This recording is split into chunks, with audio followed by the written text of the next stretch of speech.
નોટબંધીનો અમલ થયો અને 500 અને 1000ની નોટો કાગળના ટુકડા બની ગઈ। પણ 2026માં પણ અમદાવાદની સડકો પર આ કાગળના ટુકડા લાખોની કિંમતમાં ફરી રહ્યા છે। નરોડા પોલીસે ગેલેક્સી 4 રસ્તા પર એક એવી વેગનાર કારને આંતરી કે જેની અંદર જોવા મળેલા દ્રશ્યોએ પોલીસના પણ હોશ ઉડાવી દીધા। પ્લાસ્ટિકના 7 બોક્સ અને તેમાં કેદ હતી 89 લાખ રૂપિયાની રદ થયેલી ચલણી નોટ। કોનું છે આ નેટવર્ક? પોલીસે સ્થળ પરથી 2 શખ્સોને દબોચી લીધા છે। એક છે કૃષ્ણપાલ સિંહ સોઢા અને બીજો છે અનિલ રબારી।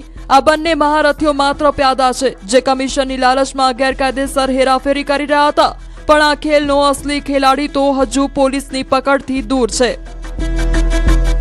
જેમાં 1000ના 4350 નોટો અને 500 રૂપિયાની 9100 નોટો એમ મળીને કુલ 89 લાખની જે કરન્સી હતી એ કબજે કરવામાં આવી છે અને 2 આરોપી એમાં પોલીસ દ્વારા અટક કરવામાં આવ્યું છે, જેમાં કૃષ્ણપાલસિંહ ભાવસિંહ વિરમસિંહ સોઢા અને બીજો આરોપીનું નામ અનિલ લીલાભાઈ સોમાભાઈ દેસાઈ, જે બંને મૂળ પાટણના રહેવાસી। પોલીસ તપાસમાં જે ખુલાસો થયો છે તે ચોંકાવનારો છે। આ આખું નેટવર્ક મહેસાણાના જીતેન્દ્રસિંહ રાઠોડ અને અમરાઈવાડીના મુકેશ રબારીની આસપાસ ફરે છે।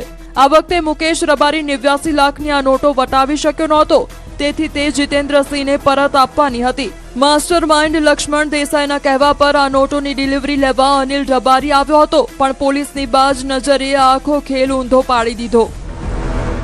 એ જે મૂળ જે એને કરન્સી આપનાર છે એમનું નામ છે મુકેશભાઈ રબાડી, જે અમરાઈવાડીના રહેવાસી છે, અને એ મુકેશભાઈ પણ એક જીતેન્દ્રસિંહ રાઠોડ જે મૂળ મહેસાણાના રહેવાસી છે એને પાસેથી લાવ્યા હતા અને આગળ આ લોકોએ લક્ષ્મણભાઈ રૂપાભાઈ દેસાઈ ને આપવાનું હતું। એ લક્ષ્મણભાઈ જે છે એ મુખ્ય સૂત્રધાર છે જે કરન્સીની હેરાફેરી કરતા હતા।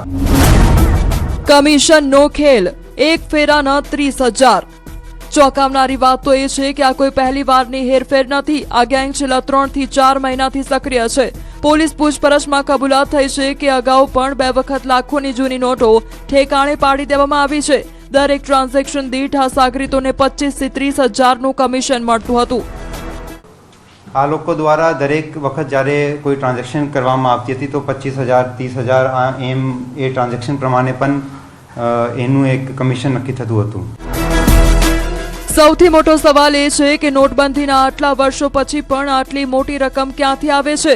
મહેસાણાનો જીતેન્દ્રસિંહ રાઠોડ આ નોટો ક્યાંથી લાવ્યો અને અમરાઈવાડીનો મુકેશ રબારી આ ડેડ કરન્સીને ક્યાં અને કેવી રીતે વટાવતો હતો? શું આની પાછળ કોઈ મોટું આંતરરાજ્ય રેકેટ છે? વચ્ચેનો એક કમિશન લઈને આગળ પહોંચાડતા હતા। એમનું કામ ફક્ત એટલું હતું કે આ જે મુકેશભાઈ પાસેથી કરન્સી લઈને આગળ લક્ષ્મણભાઈને આપવાનું હતું। હવે જે એન્ડ એનું જે હેરાફેરી કરવાનું હતું એ બધું લક્ષ્મણભાઈ કરતા હતા। નરોડા પોલીસ અત્યારે લક્ષ્મણ દેસાઈ અને મુકેશ રબારીની શોધખોળ કરી રહી છે। આટલી મોટી માત્રામાં રદ થયેલી નોટો પકડાવી એ અર્થતંત્ર અને સુરક્ષા વ્યવસ્થા માટે ખતરાની ઘંટડી છે। જોવાનું એ રહેશે કે પોલીસ ક્યારે આ મુખ્ય સૂત્રધાર સુધી પહોંચે છે અને આ રદ થયેલી નોટોના કાળા કારોબારનો અંત આણે છે। અમદાવાદથી નવીન ઝા, ન્યૂઝ 18 ગુજરાતી।